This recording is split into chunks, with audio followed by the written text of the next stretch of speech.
શું કીધેલું ડોક્ટરે કે ખોડ ખાપણ વાળું બાળક આવી શકે એમ, બરાબર ને?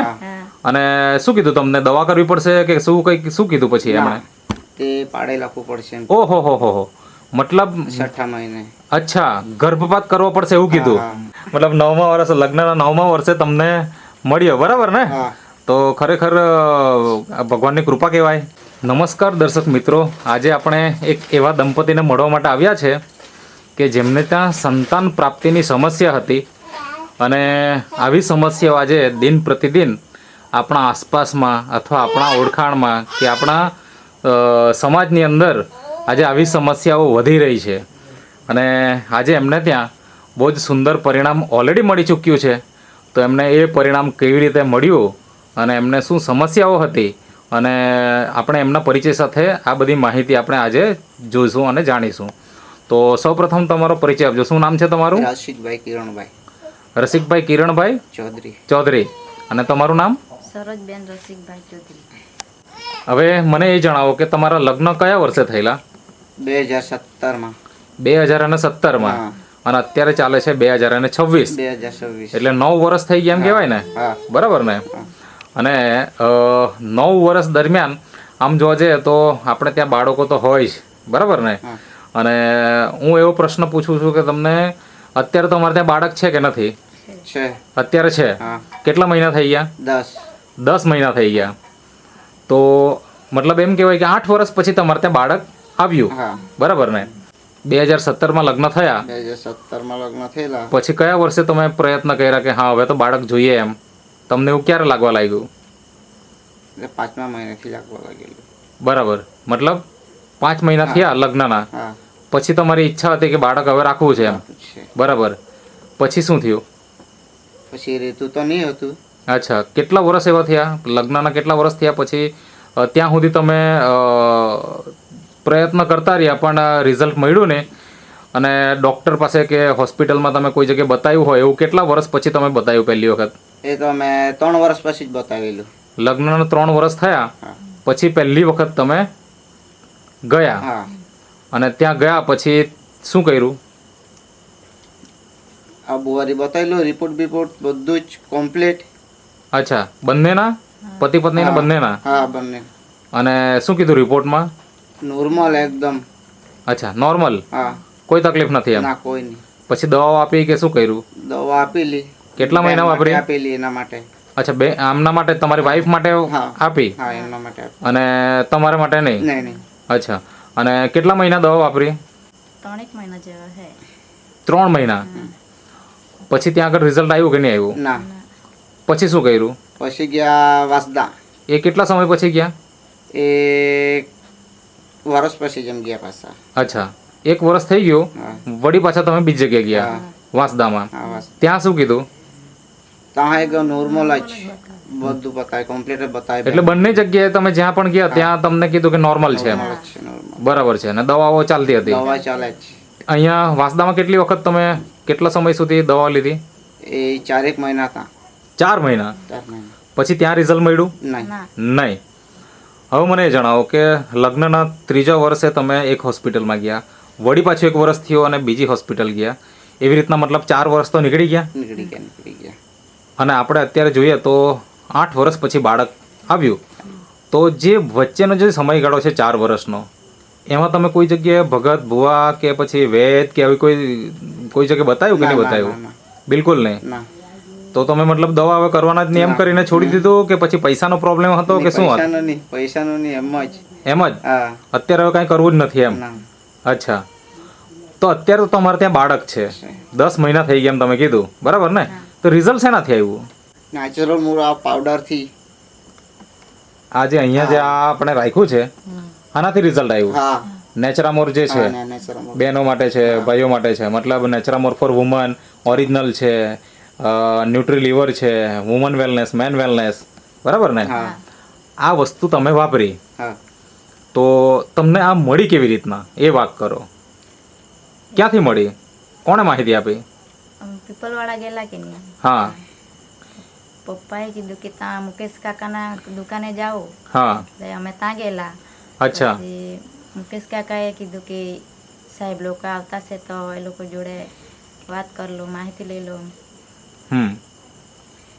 એનો મતલબ એવો છે કે પીપલવાડા એટલે તમારું ત્યાં પિયર છે, હા બરાબર ને? હા અને આ મુકેશભાઈ એ કોણ થાય તમારા કાકા.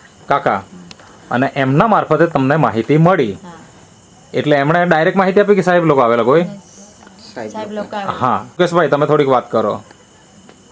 એ લોકો પહેલા શરૂઆતમાં અમે મીટિંગ રાખેલી, હા પછી ભાઈ એના પપ્પા ખરા કે એના જોડે વાત કરી અને મને માહિતી આપી કે આવું આવું છે. હા પછી એ લોકોને એક દિવસે બોલાયો અને સુમિત સર લોકોને ને ગૌરાંગ સરને બોલાયો, પછી મીટિંગ કરી, અચ્છા પછી પ્રોડક્ટ એ લોકોએ ચાલુ કરી. ઓકે. તો આવી રીતના તમે પ્રોડક્ટની શરૂઆત કરી દીધી.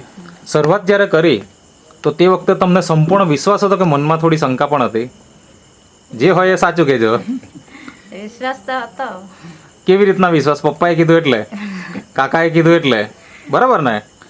એના ઉપર વધારે વિશ્વાસ હતો ને કે દવા ઉપર પૂરેપૂરો વિશ્વાસ હતો? આ પ્રોડક્ટ ઉપર વિશ્વાસ હતો? આપણને પેલો વિડીયો જોતા હતા કે ના, અચ્છા, વિડીયો તમે જોયા? હા, યુટ્યુબ પર યુટ્યુબ પર વિડીયો જોયા તમે? બેન જોયા કરતી. અચ્છા, એટલે તમે જોતા હતા? હા, જોતા. એ કેવી રીતના જોતા? મતલબ મુકેશભાઈના સ્ટેટસમાંથી જોતા કે એમાં જ યુટ્યુબ પર જ. યુટ્યુબ પર જ જોતા હતા તમે? અને વિડીયો જોઈને તમને એટલો વિશ્વાસ આવી ગયો કે આ વસ્તુ સારી છે અને વાપરવા જેવી છે, બરાબર ને? તો મને એ જણાવો કે તમે જ્યારે શરૂઆતમાં આ પ્રોડક્ટ વાપરી તો કેટલા મહિના વાપરી અને ત્યારે શું થયું? મતલબ એ થોડીક વાત કરો. 5 મહિના જેવા. 5 મહિના વાપરી હા. અને રિઝલ્ટ મળી ગયું? 5 મહિના વાપરીને પછી રિઝલ્ટ મળી ગયું? હા, 5 મહિનામાં ફિક્સ. અચ્છા, હવે તમારે જોડે અહીંયા આ જ સાહેબ આવેલા ને સમજાવવા માટે? હા, સાહેબ. સુમિતભાઈ નામ છે એમનું. તો સુમિતભાઈ શું ઘટના શું બની એ થોડીક વાત કરો. ઘટના એટલે સર એવું છે કે અમે ગ્રુપ મીટિંગ પેલા કરી હતી ત્યાં પીપલવાડામાં. હા ત્યાં એમના અંકલ હતા, હા. એમણે બધી માહિતી અમારી પાસે લીધી, અચ્છા. એટલે સાંભળી.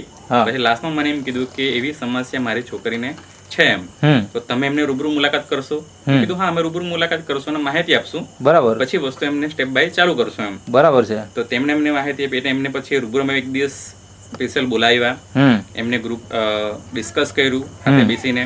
તો ત્યાં સમસ્યા જાણવા મળી કે આ રીતને એ લોકો બધી હોસ્પિટલોમાં દવા વાપરે છે, અચ્છા. પણ વીક પોઈન્ટ શું હતો કે બધી જગ્યાએ બહેનોને મોસ્ટ ઓફલી દવા આપતા ને ભાઈઓને ત્યાં દવા આપેલી જ નહીં એમ. બરાબર, એટલે આ જે દંપતી છે એમાં બેનને દવા આપતા હા. પણ ભાઈને દવા નહીં આપતા. નહીં આપતા એમ. ઓકે. તો ત્યાં પછી એવું થયું કે રસિકભાઈ મને કીધું કે આ કદાચ મારે લેવું જરૂરી છે એમ, અચ્છા. એટલે ત્યાંથી પછી એનું સ્ટાર્ટ કરાવી એમ.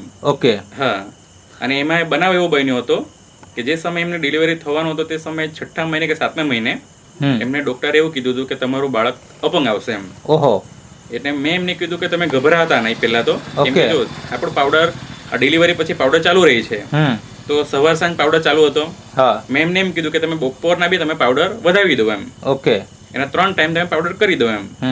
જે સમયે એમની ડિલિવરી થઈ તે સમયે બાળક એકદમ હેલ્ધી. બરાબર. તે સમયે મને એમને વિડીયો બી મોકલેલો હતો કે અત્યારે બાળક બરાબર છે, હેલ્ધી છે એમ, એવું એમ. ઓકે. તો જે એમણે જે વાત કરી એ વાત સાચી છે ને? હા, સાચી એકદમ. બરાબર ને?